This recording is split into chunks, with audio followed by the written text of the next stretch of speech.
Em 2018, o Estado de Israel faz 70 anos. Mas para entender como esse país foi criado e por que esse mesmo fato é celebrado por israelenses e lamentado como uma catástrofe por palestinos, é preciso recuar no tempo.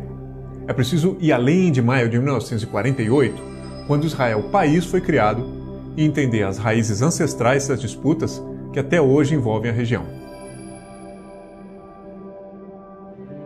No fim do século XIX, movimentos nacionalistas cresciam por toda a Europa.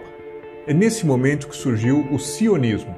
O nome sionismo se refere à teoria desenvolvida nessa época pelo húngaro Theodor Herzl, segundo a qual a sobrevivência do povo judeu, que vivia espalhado pelo mundo, dependia da criação de um Estado próprio. A ideia é que esse Estado fosse erguido na região da Palestina. À época, a Palestina estava sob domínio do Império Otomano e a maioria de sua população era árabe e muçulmana.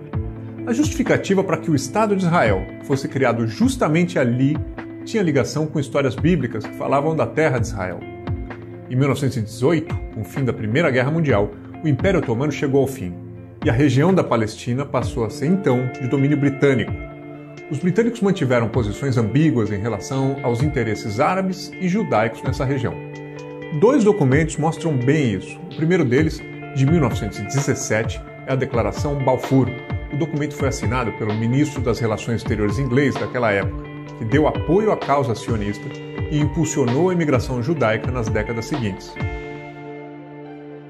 Mas nesse jogo ambíguo, os britânicos também publicaram o Livro Branco de 1939, que limitava a imigração judaica e restringia a compra de terras árabes por judeus. Enquanto isso, a perseguição nazista aos judeus na Europa ao longo da década de 30 e no começo da década de 1940 deu impulso à imigração para a Palestina, inclusive clandestinamente. Nesse período, os conflitos se intensificaram em cidades como o antigo porto de Jaffa, onde árabes se revoltaram contra o estabelecimento de judeus no território.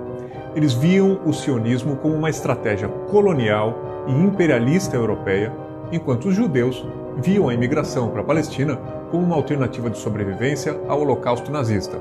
A despeito do rechaço local, essa presença de judeus na Palestina cresceu. Um ano após o fim da Segunda Guerra Mundial, em 1946, os judeus já eram 1/3 da população da região, que ainda estava sob mandato britânico.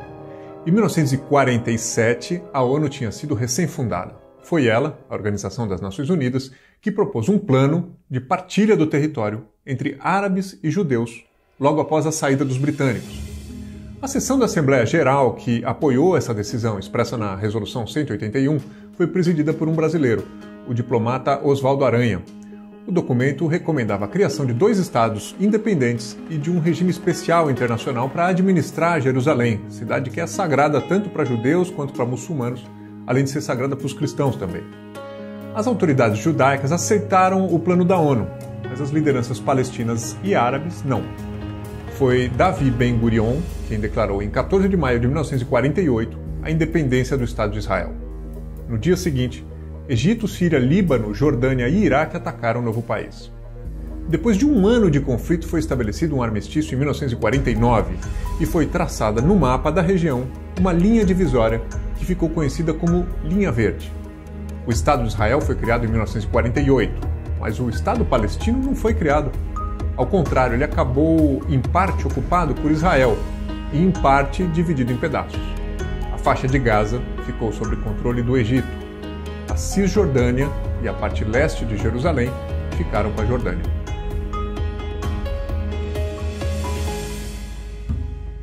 Israel passou a ocupar um território maior que o previsto pela ONU. Cerca de 700 mil árabes foram expulsos ou deixaram suas casas e cidades. Tornaram-se refugiados em países vizinhos como a Jordânia e o Líbano. Ao mesmo tempo, judeus de várias partes do Oriente Médio e sobreviventes do Holocausto na Europa passaram a imigrar em massa para Israel. No início, nas décadas de 1950 e 1960, Israel era governado por políticos de inclinação socialista, com unidades produtivas coletivas, os kibbutz, espalhadas pelo território. Mas a tensão com países vizinhos aumentava. Em 1964, com o apoio da Liga Árabe, foi fundada a Organização para a Libertação da Palestina. Até hoje, a OLP é a principal entidade representativa dos palestinos. Em 1967, houve mais uma guerra importante na região. A Guerra dos 6 Dias reafirmou a supremacia militar de Israel. O país derrotou o Egito, Síria e Jordânia e ampliou consideravelmente seu próprio território. Os israelenses dominaram então a faixa de Gaza e a península do Sinai ao sul, além das colinas do Golã ao norte e da Cisjordânia a leste, incluindo a porção oriental de Jerusalém. Esse movimento de expansão é até hoje condenado pelas Nações Unidas. Essa situação levou o Egito e a Síria, em 1973, a realizarem um ataque surpresa no dia mais sagrado para os judeus, o Yom Kippur, o que deflagrou uma nova guerra. Israel amargou a derrota no começo do conflito, mas venceu no final. Em 1977, a direita chegou ao poder pela primeira vez em Israel, dando impulso a uma política de construir assentamentos judaicos na Cisjordânia, que havia começado antes no governo trabalhista. 2 anos depois, em 1979, Menachem Begin, então primeiro-ministro israelense, assinou um acordo de paz com o Egito, mediado pelos Estados Unidos. Com isso, Israel deixou o Sinai. Em troca, o mais populoso país árabe da região, o Egito, foi o primeiro a reconhecer o Estado judaico. Por outro lado, militantes palestinos liderados por Yasser Arafat, da Organização para a Libertação da Palestina, OLP, mantiveram ataques a Israel ao longo de toda a década de 1970 e de 1980. Uma das bases que eram usadas para lançar foguetes contra Israel, no sul do Líbano, foi atacada e ocupada em 1982. Foi a partir desse evento que nasceu o grupo xiita libanês Hezbollah, um dos mais aguerridos grupos a lutar contra o Estado israelense, financiado pelo Irã. Em 1987, um grande levante contra a ocupação israelense da Cisjordânia e de Gaza ganhou força entre a população palestina.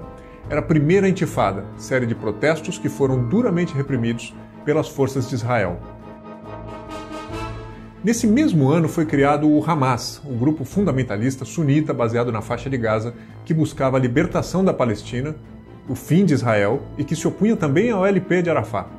No meio de tantas guerras e desentendimentos, o ano de 1992 marcou o início do que poderia ser uma virada positiva. Naquele ano, o trabalhista Yassin Rabin foi eleito primeiro-ministro de Israel. Ele foi o responsável por abrir conversas de paz com os seus vizinhos, que levaram à assinatura do Acordo de Oslo entre Israel e a Organização para a Libertação da Palestina em 1993. O documento foi assinado por Rabin e Arafat. A OLP reconheceu a existência de Israel e Israel reconheceu a OLP como legítima representante dos palestinos.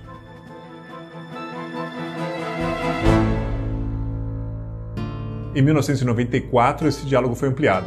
Israel assinou um acordo de paz com a Jordânia, segundo país árabe a reconhecer o Estado judaico depois do Egito. Tudo ia bem, ou pelo menos melhorando, até que grupos fundamentalistas começaram a sabotar o processo de paz. Em 1995, um judeu de extrema-direita assassinou Rabin em praça pública na cidade de Tel Aviv. O Hamas, por sua vez, iniciou uma série de ataques terroristas contra civis israelenses, e aí os acordos de paz degringolaram. As conversas até ganhariam um novo fôlego em 2000, depois que o trabalhista Ehud Barak foi eleito no lugar do conservador Benjamin Netanyahu. Em Camp David, nos Estados Unidos, Barak ofereceu controle compartilhado de Jerusalém e 90% dos territórios ocupados a Arafat, mas a negociação não vingou. A direita voltou ao poder com Ariel Sharon, em Israel, em 2002, consequência do início da segunda intifada em 2001, o incremento de ataques suicidas à bomba contra israelenses. Israel começou então a construção de um muro, ao longo de partes das fronteiras com a Cisjordânia, adentrando em terras palestinas sob críticas redobradas de vários países. Em 2005, um recuo israelense. Sharon retirou tropas da faixa de Gaza e passou a ser controlada pelo grupo palestino Hamas 2 anos mais tarde. Esse vai e vem de gestos fez com que, nas décadas seguintes, presidentes americanos como Bush e Obama tentassem levar Israel e Palestina à mesa de negociações de novo, mas foi sem sucesso. Mais uma vez, a região mergulhou numa guerra. Israel realizou ataques contra Gaza em 2009, 2012 e 2014, matando milhares de palestinos, revidando os lançamentos de foguetes por parte do Hamas contra o território israelense. Os capítulos de violência se repetiram exaustivamente ao longo dessa história de diversas maneiras. Em 2015, por exemplo, houve a chamada Intifada das Facas, uma série de ataques feitos contra israelenses por palestinos munidos de facas. Em resposta, o exército israelense fez novas incursões militares contra palestinos. 70 anos depois de sua fundação, Israel se consolidou como uma potência. Com apoio americano, o país tem uma das forças armadas mais bem equipadas e treinadas do mundo. Tem também uma economia pujante que produz ciência e tecnologia de ponta. Todo esse poder, no entanto, convive com a acusação de que o país marcou a própria história com inúmeros episódios de abuso no uso da força, abusos condenados reiteradamente pela mesma ONU, que em 1948 criou o Estado de Israel. Do outro lado, a Palestina segue sem ser reconhecida como Estado.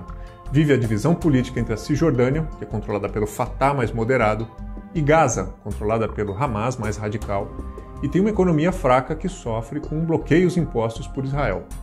Em 2018, a paz ainda parece distante.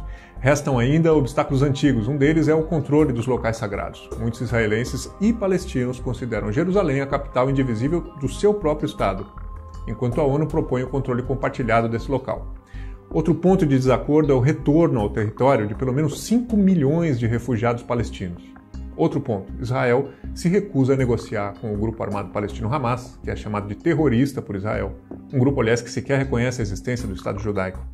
E por fim, os palestinos denunciam a expansão dos assentamentos de colonos israelenses sobre a Cisjordânia, que é um território palestino ocupado por Israel.